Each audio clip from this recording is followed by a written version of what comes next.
Hello guys, welcome back to first year engineer. और अभी हम देखने वाले मेरा सेमेस्टर 5 का डीबीएमएस का पेपर, जिसमें हमें बहुत ही बुरे मार्क है। बहुत इतने बुरे दिए हैं, इतने बुरे। देखो 70 आउट ऑफ 70 का ये वाला क्वेश्चन पेपर लिखा था मैंने, और इतना कॉन्फिडेंट था ये वाला इसमें कि इसमें तो भाई ओ ग्रेड मिलना पक्का है। 60 प्लस तो कैसे भी स्कोर होगा।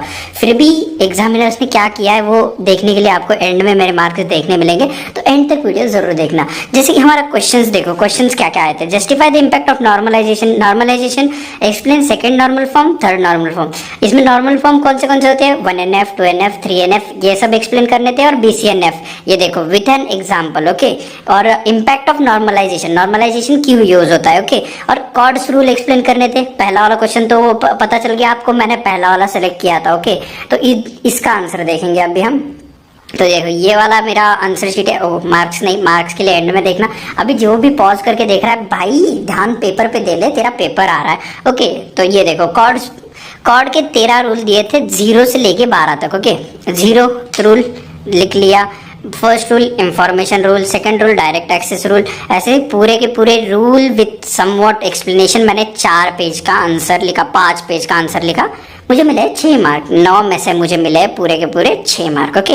तो भाई अगर आप प्रिपेयर कर रहे हो, कॉर्ड्स रूल तो पक्का ही करके जाना है आपको। कॉर्ड्स रूल तो ऐसे नींद में भी आपको पूछे ना कोई, तो आपको आने ही चाहिए, क्योंकि भाई हर बार का क्वेश्चन है। एक ही कॉमन क्वेश्चन रहता है हर बार डीबीएमएस के लिए, कॉर्ड्स रूल के ऊपर। और है ही क्या भाई, पहले चैप्टर में कॉर्ड्स रूल एक कर लो, और बाद में दूसरा क्वेश्चन क्या आता है भाई, इंसर्ट, डिलीट, अपडेट, वो वाले ऑपरेशन आते हैं। और अगला एक क्वेश्चन आता है नॉर्मलाइजेशन का। नॉर्मलाइजेशन सिंपली उसके ऊपर एक्सप्लेन कर दिया हमने, एक पेज पूरा पूरा एक्सप्लेन किया उसके टाइप। क्यों नॉर्मलाइजेशन की जरूरत है? टू रिमूव द रिडक्टेंसी, मतलब रिपीटेशन ऑफ डेटा, और एक नॉर्मलाइज फॉर्मेट में डेटा को लाने के लिए, ओके। तो वो लिख लिया हमने। बाद में 2NF एक्सप्लेन किया, 3NF ये देखो विथ एग्जाम्पल दिया हमने, ओके। सेकेंड नॉर्मल फॉर्म में क्या नहीं रहता बोलो? पार्शियल डिपेंडेंसीज नहीं रहती, ओके। थर्ड नॉर्मल फॉर्म में क्या नहीं रहता? पार्शियल डिपेंडेंसीज नहीं रहती सेकंड नॉर्मल फॉर्म में। थर्ड नॉर्मल फॉर्म में कौन सी डिपेंडेंसीज नहीं होती? Transitive dependencies. ट्रांजिस्टिव मतलब x y पे जा रहा है, y z पे जा रहा है, ओके, थर्ड नॉर्मल फॉर्म में। और लास्ट वाला BCNF में क्या नहीं रहता? लॉजिकल डिपेंडेंसीज शायद, या फंक्शनल डिपेंडेंसीज, लॉजिकल या फिर फंक्शनल। देखो जैसे कि सब्जेक्ट और टीचर एक ही सब्जेक्ट 2 से ज्यादा भी टीचर पढ़ा सकते हैं, तो लॉजिकली वो गलत है। तो ये होता है बॉयज कॉर्ड नॉर्मल फॉर्म। तो मैंने कितना एक्सप्लेन किया आपको? 6 पेज मैंने क्वेश्चन का आंसर लिखा है विथ एग्जांपल। दिए है मुझे 6 मार्क। कितने में से? 8 में से 9। एक 8 मार्क का क्वेश्चन था, उधर भी 6 दिए। 9 मार्क का क्वेश्चन था, 6 दिए। लगता है टीचर को 6 वाला नंबर ज्यादा ही पसंद है कुछ। टीचर का जेंडर एक बार चेक करना पड़ेगा, okay fine. Let's move on to the next question. Next question कौन सा आता है अपना? क्वेश्चन नंबर 4 का ए आता है। इसमें क्या दिया है देखो, क्वेश्चन नंबर 4 का ए।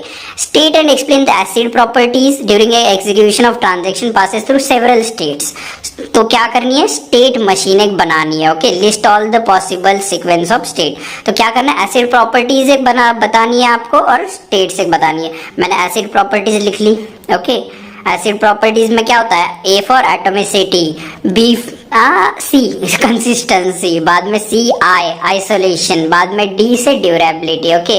मैंने लिख लिया। बाद में 6 ट्रांजिशन स्टेट बना दी। देखो एक ही जगह है जहाँ पे मैं मार खाया हूँ कि भाई मेरे हैंडराइटिंग उतनी अच्छी नहीं है, ना ही मेरा पेपर प्रेजेंटेशन उतना बढ़िया है। ये देखो क्या डायग्राम बनाई है, जल्दी जल्दी में मैं कुछ भी कर देता। तो ये एक चीज़ है, याद रखो आप। ये गैप जो दिया है मैंने 2 ये कम रखो, क्योंकि एग्जामिनर को क्या चाहिए? एग्जामिनर को क्या लगता है? ये पूरा का पूरा पेज लिखा है, ये आधा लिखा है इसने, बस बड़ा चढ़ा के लिखा है। तो मेरे बाद में मेरे जो टॉपर दोस्त है उसने बताई ये मेरी मिस्टेक मुझे, तो वो वाला एक चीज कम करो आपकी, गैप थोड़े से कम दो, ओके। और ये बाद में हमने स्टेट ट्रांजिशन मशीन बनाई, स्टेट्स एक्सप्लेन करी, पूरे मिल गए 6 मार्क। भाई 6 से कुछ ज्यादा ही लगा हुआ है, ऐसे नहीं लग रहा टीचर को, ओके। तो क्या था इधर क्वेश्चन, क्या देगा? कितने मार्क का था? 9 मार्क का। हमें फिर से दिए गए 6, जबकि हमने पूरा का पूरा एक्सप्लेनेशन दिया है। भाई ये वाली ना और कंडीशन है, वो भी एक्सप्लेन की थी मैंने, फिर भी मार्क्स नहीं देने।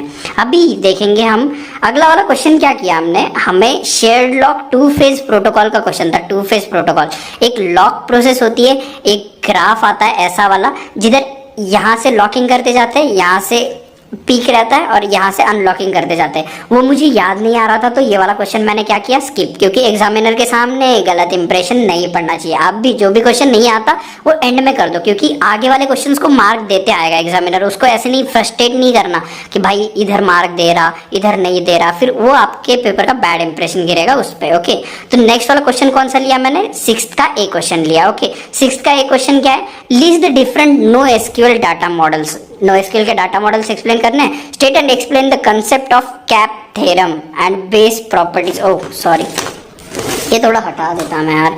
हाँ ओके, दो state and explain the concept of CAP theorem and BASE properties. Okay, तो नो एसक्यूएल के डाटा मॉडल्स एक्सप्लेन करने। नो एसक्यूएल के डाटा मॉडल्स की value store, document based store, graph based store, wide column store. इधर भी मैंने gap दे दिए, वो गलती कर दिया। बाद में मैंने ये देखो यहाँ पे गैप दिया। तो गैप से क्या लगता है, उसको आंसर शॉर्ट लिखा है ये बंदे ने। ओके, तो वो गैप देना है, अवॉइड करो आप। की वैल्यू स्टोर का मैंने पूरा का पूरा एक्सप्लेन किया, डाटा स्टोर्ड इन की वैल्यू फॉर्मेट। एग्जांपल दिया डायनामोडीबी, बाद में एग्जांपल की डायग्राम बनाई। डॉक्यूमेंट स्टोर में एग्जांपल दिया मैंने मोंगोडीबी, बाद में उसकी डायग्राम बनाई, ये देखो। बाद में ग्राफ बेस में मैंने एग्जांपल दिया, बाद में डायग्राम बनाई। Example OrientDB, infinite graph. Wide column में एग्जांपल दिया, बाद में ये किया। सभी के सभी नो एसक्यूएल के मैंने क्या किया, list the different no SQL model, explain. 9 mark का क्वेश्चन, मुझे कितने दिया है, 4 मार्क। बहन का लोड़ा बेंचोद, इतना कैसे रंडी का भाई। ओके, कुछ गंदा नहीं करना है मुंह, चलेगा। इज्जत है भाई को। ओके, कैप थ्योरम एक्सप्लेन करना था, और क्या करना था इधर, BASE properties. Okay, CAP theorem और BASE properties. CAP theorem, C for consistency, A for availability, P for partition tolerance, उसके बारे में थोड़ा थोड़ा हमने लिख लिया। बाद में बेस प्रॉपर्टीज एक्सप्लेन करनी थी, बेस प्रॉपर्टीज हमने पूरी की पूरी लिख ली। अरे बहन के लोड़े, ऊपर मार्क दिया है मादर चोद, इधर बेस को कौन माँ की चूत है भाई। नहीं, मुझे लिखना ही नहीं है, अगला पेपर ही नहीं दे रहा मैं भाई, फेल कर दो मुझे। हाँ मैं बोल रहा हूँ, फेल कर दो भाई। ये क्या चीज है भाई, ये क्यों, इधर मार्क कौन देगा। चलो कोई ना, 8 मार्क का क्वेश्चन 4 दे दिए, नीचे का देखा ही नहीं हमारा। ओके कोई बात नहीं, गलती हो जाती है यार, कोई ना यार, बहुत स्ट्रेस रहता है भाई, दिखता नहीं है एक आधा पेज ऐसे ही। भाई वो स्टूडेंट ने कितनी भी गांड चलाया हो पढ़ने के लिए, पर आपको एक आधा पेज स्किप कर देना है। ओके, कर देना है। Okay, emerging databases, emerging databases के टाइप्स एक्सप्लेन करने थे। क्वेश्चन नंबर 7 का ए देखेंगे। Right a short note on active database, directive database. मैंने उसका इंट्रो लिखा, इमर्जिंग डाटाबेसेस है वो, इमर्जिंग क्यों है वो। बाद में एक्टिव डाटाबेसेस, पॉइंट कितने लिखे, 4 पॉइंट, 3 मार्क दिए। वाह ब्रो, कैसे कर लेते हो 4 पॉइंट को 3 पॉइंट। हाँ ओके फाइन। बाद में मैंने पूरा ECA मॉडल, उसमें के अंदर एक मॉडल आता है, वो पूरा एक्सप्लेन किया, 3 मार्क। भाई इधर मार्क नहीं देगा, नहीं, मैंने कंफर्म कर दिया। इधर लिखा, फैक्ट्स लिखा, एग्जाम्पल लिखा, 3 मार्क। ओके कोई ना, ऑल इज वेल। 9 मार्क में से 6 मार्क, फिर से 6, मतलब मुझे तो अब पक्का डाउट हो गया है भाई, टीचर का जेंडर चेक करवाओ। बहुत पसंद है ये बंदे को 6 मार्क देना। Okay, XML refers to, XML explain करना था। अपना लास्ट वाला क्वेश्चन देखेंगे, significance of XML database is a proper example when to use XML database. XML database point देखो मैंने कितने लिखे, 1 2 3 4 और ये 10 14 और ये 3 17 और ये DTD एक्सप्लेन किया है। DTD मतलब स्कीमा डिफाइन करता है, XML का स्ट्रक्चर डिफाइन करता है, वो एक्सप्लेन किया है। बाद में एग्जाम्पल लिखे, एलिमेंट एट्रीब्यूट लिखा है। इस तरह से मैंने 20 पॉइंट लिखे, 20 पॉइंट और ये वाला एक एग्जाम्पल, 5 मार्क। कितने में से, 9 में से। कितने मार्क दिए हमको, 5 मार्क। आपको नीचे कहीं पे मार्क दिख रहे हैं मेरे, नहीं। अरे वीडियो ही बनाना छोड़ दूं भाई, छोड़ो यूट्यूब कंट्रोल भी नहीं कर पा रहा। क्या बकचोदी है, क्या दिक्कत क्या है भाई तुझे। एक पेज, ओके एक पेज मान लो ये आधा, 1 2 3 4 और ये आधे पकड़ के चल लो, 3 पेज लिखे हैं मैंने पूरे के पूरे। हर एक पॉइंट आया है तेरा XML रिलेटेड। तुझे XML का ज्यादा पता है, XML के ऊपर बुक लिख दूं, बता। ये पूरा का पूरा यही लिख देता ना मैं, XML के ऊपर ही लिख देता पूरा का पूरा आंसर शीट। झक मारने को टाइम लिमिट दी है, पूरा का पूरा दिन दे दो मुझे। बाद में मैंने शेयर्ड लॉक लिखा। ओके, शेयर्ड लॉक मुझे आता भी नहीं था। ये शेयर्ड लॉक, एक्सक्लूसिव लॉक, ये तो क्वेश्चन भी नहीं है, समझ रहे हो, ये तो क्वेश्चन भी नहीं है। मैंने कुछ भी फेंका है लास्ट में जाके, 2 फोर्स लॉक प्रोटोकॉल, उसमें एक्सक्लूसिव लॉक, शेयर्ड लॉक, इसका कुछ भी लिखा है, वो तो नहीं भी था। एक लॉकिंग फेज है, एक अनलॉकिंग फेज है, उसके ऊपर आंसर है। कॉम्पेटिबिलिटी मैट्रिक्स ये वाला एक्सक्लूसिव और शेयर्ड लॉक में आता है। उसके आगे का कंसेप्ट था टू फेज लॉकिंग, उसका मैंने एक भी सेंटेंस नहीं लिखा, फिर भी 4 मार्क। गांजा ब्रो, कम करो टीचर्स, बहुत मेहनत से बच्चे पढ़ते हैं यार, ऐसे आप करोगे, ऊपर से आप पैसे लेते हो चेकिंग के लिए, थोड़ा सा ध्यान दे दो, थोड़ा अपने हाँ हो गया होगा, वाइफ के साथ झगड़े हो गए होंगे, पति के साथ डाइवोर्स हो गया होगा, पर हमारी क्यों जिंदगी बर्बाद करने पे तुले हो। मुझे कितने मार्क दिए, 70 मार्क्स का एक भी मार्क मैंने छोड़ा नहीं था। मान लिया टू फेज लॉकिंग के मेरे वो 4 मार्क घटा दो, पूरे 4 मार्क डाल दो, बाकी कहाँ पे भाई 12 मार्क, 10 मार्क, 8 मार्क, 11 मार्क, एक भी आंसर मेरा कम नहीं था। 41 पेजेस मैंने आंसर शीट में लिखे हैं, 41 मार्क्स आए हैं। SPPU। So that is it for today guys. और ये है हमारा इंडिया का एजुकेशन सिस्टम, उसके लिए 2 बार तालियां बजाओ और वीडियो नेक्स्ट वाला लगा दो। चलो मिलते हैं, बाय बाय।